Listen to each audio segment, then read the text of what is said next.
Hey everyone, Happy New Year, and we want to say Happy New Year and welcome to the very first Radiotopia Presents of 2024.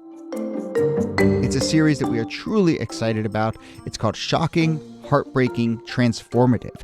Now, this is from documentarian Jess Shane, who put out an open call on Craigslist and then worked with 4 strangers to explore the standard rules that documentarians and journalists use to tell their subject stories. So this series gets into all sorts of questions about what happens when people's real lives are collected, edited, and consumed. The show pulls back the curtain on what goes on behind the scenes of your favorite nonfiction shows. And then it turns in on itself and some really interesting twists and turns along the way in the making of the show. I've gotten to know Jess a little bit over the making of this show. Every time I chat with her, there's a new wrinkle to this story. It is really incredible. So go check out the new Radiotopia Presents series, Shocking, Heartbreaking, Transformative. It is out now on your favorite podcast platform.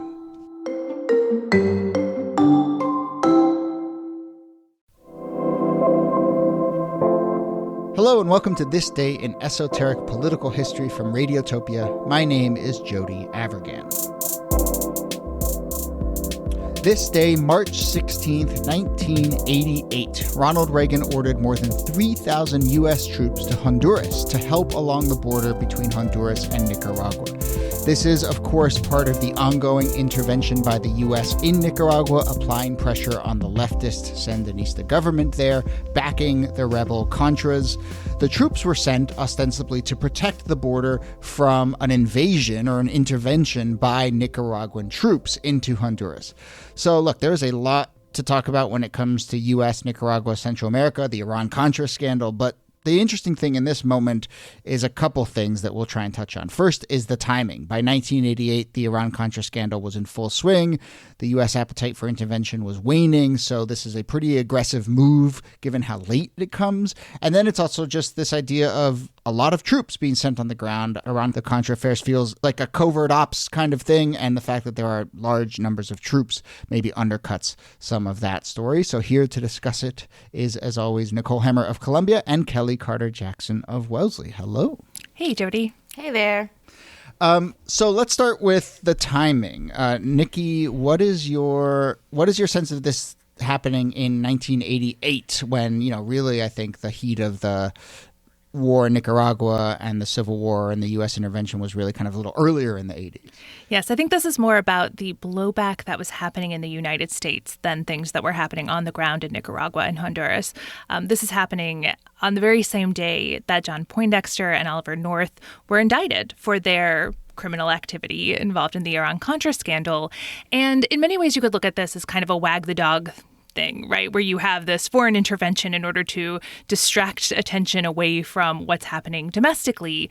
But in this case, I actually think they're related in a different way. I mean, part of what Reagan is trying to do is to convince Americans that what was happening in Nicaragua was of vital importance to security on the continent and in the hemisphere, and that this was a real war. That Nicaraguans were invading their neighbors, destabilizing the region, and the U.S. had to do something to help. And in fact, those earlier illegal interventions had been part of the same project to save the hemisphere. But that timing, literally the same day that North and Poindexter are indicted in the Iran-Contra, there had been hearings, it had been a genuine scandal, they're indicted, and they send troops. I mean, we gave Donald Trump so much of a hard time for these ham-fisted sort of distraction efforts, and this feels like, oh my gosh, you cannot believe on the very same day. Kellie, what do you make of this moment? Yeah, it's not a good look. that's for sure.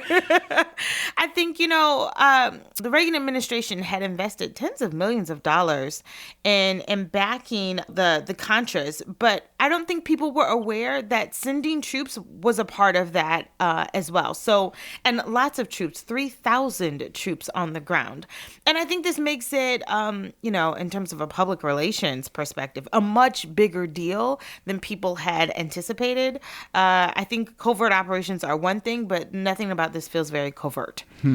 Yeah, though I guess it is that, once the covert operations were uncovered and Americans were getting their head around the sort of nature of the scandal, then sort of doing something that's a more quote unquote conventional warfare move maybe serves, while on the one hand it feels big and it is big, it was already sort of blowing up in Reagan's face. And so this felt like a doubling down on something a little more conventional.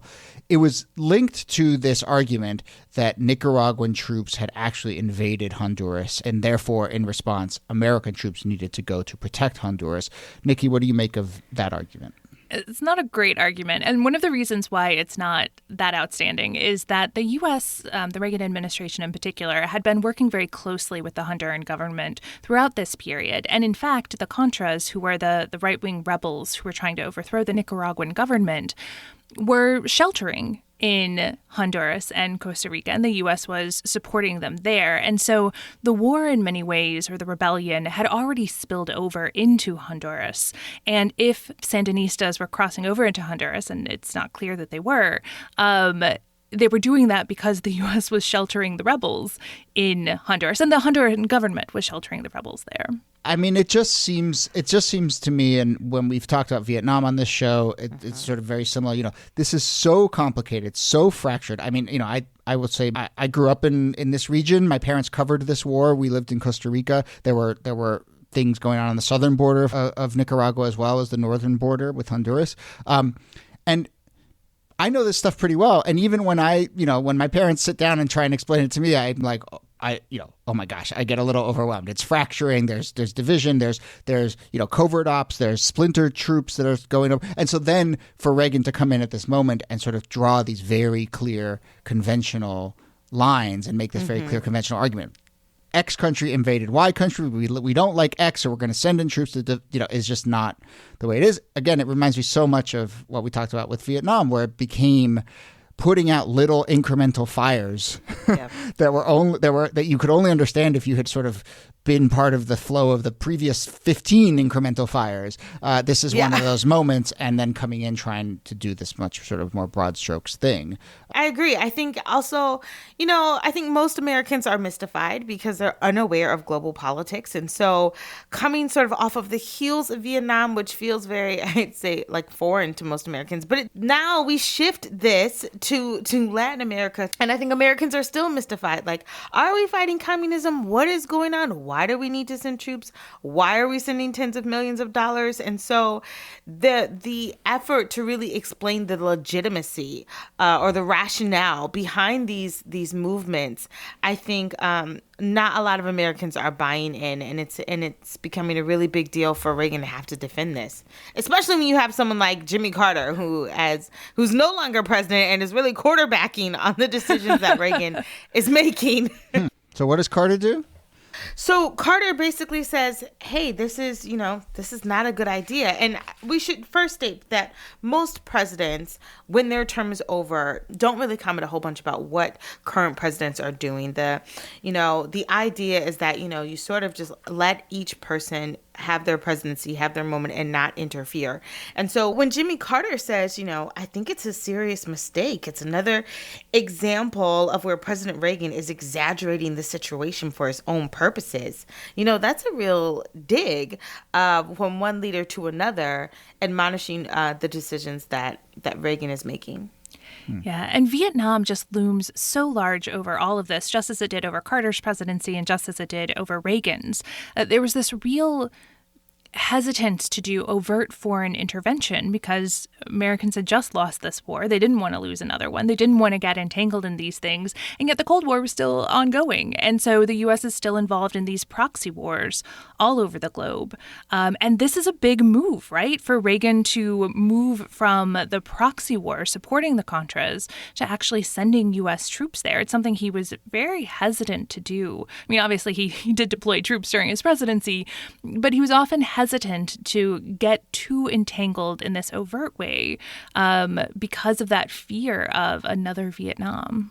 And it is interesting how late this comes because, within a couple of years, obviously the next year, the Berlin Wall falls. I mean, I just think the sort of narrative about the domino theory starts to change. Yeah. But then also Ortega, who's the Sandinista leader, it loses an election just a couple years later.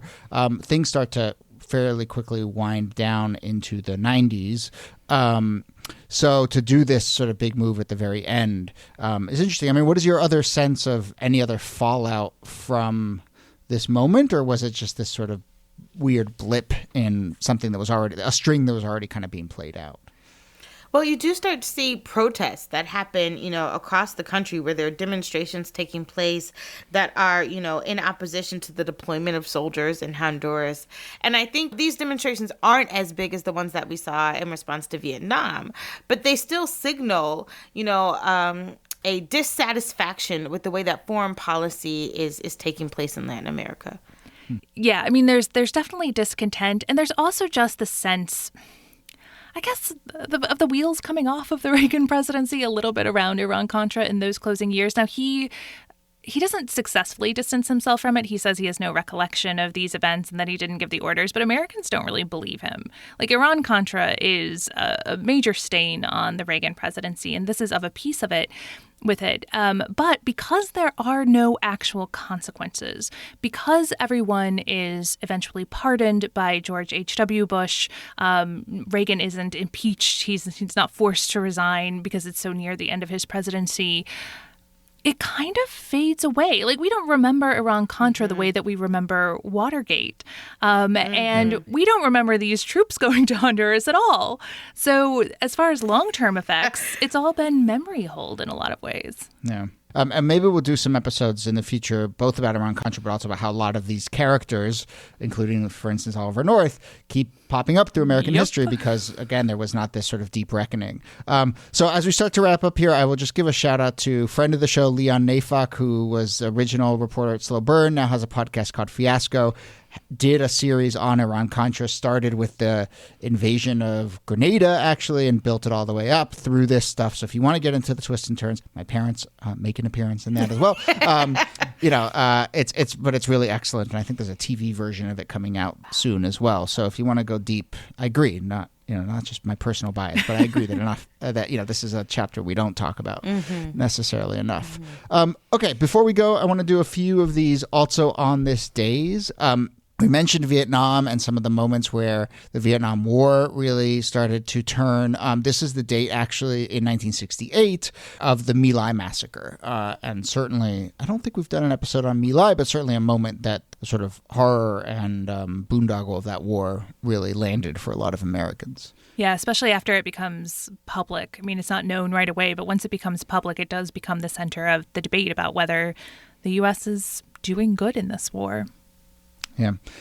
And then this day in 1995 was the day that Mississippi formally ratified the 13th Amendment. I just feel like all we do on this show is talk about how Mississippi dragged their feet for a century ratifying the 13th Amendment. Is it me? But does anyone feel like 1995 is like 10 years ago still? Like, I don't know. In my head, it's like these things don't feel that long ago, which is why ratifying it in 95 feels absurd. Yeah. I don't want to give them a pass just because it was a quarter century ago. Like 1995 is still very late in the day to be doing this. Yes. It is. But extremely. But I think there is a certain, I appreciate you mentioning that mindset, Kellie, that I think for people of a certain age, or just at any age you are, there's a certain decade that will forever be 10 years ago. Yes. No matter what it is. And so I agree. Like the 90s, that was 10 years ago. That's just like canon for so whatever. True. Okay. That brings us to the end of the show. Nicole Hammer, thanks to you as always. Thanks, Jody. And Kellie Carter-Jackson, thanks to you. My pleasure. This Day in Esoteric Political History is a proud member of Radiotopia from PRX, a network of independent, listener-supported, artist-owned podcasts. Our researcher and producer is Jacob Feldman. Our producer is Brittany Brown. Follow us on social media, This Day Pod, on Instagram and Twitter. Leave us a rating or review in your favorite podcast app. When you leave a rating, it sort of increases the rankings of the show, which means more people find out about the show. You can also just tell someone about the show if you'd like. Thanks to everyone who reaches out with questions and comments and potential topics. You can email us thisdaypod@gmail.com. My name is Jody Avirgan. Thanks again for listening, and we'll see you soon. Now, because of Congress aid cut off last month, the Sandinistas have mounted their major cross-border incursion into Honduras. In response, and at the request of President Azcona, we have sent American military units to Honduras to conduct an emergency readiness exercise. Our purpose is to send a signal to the governments and peoples of Central America about the seriousness with which we view the situation.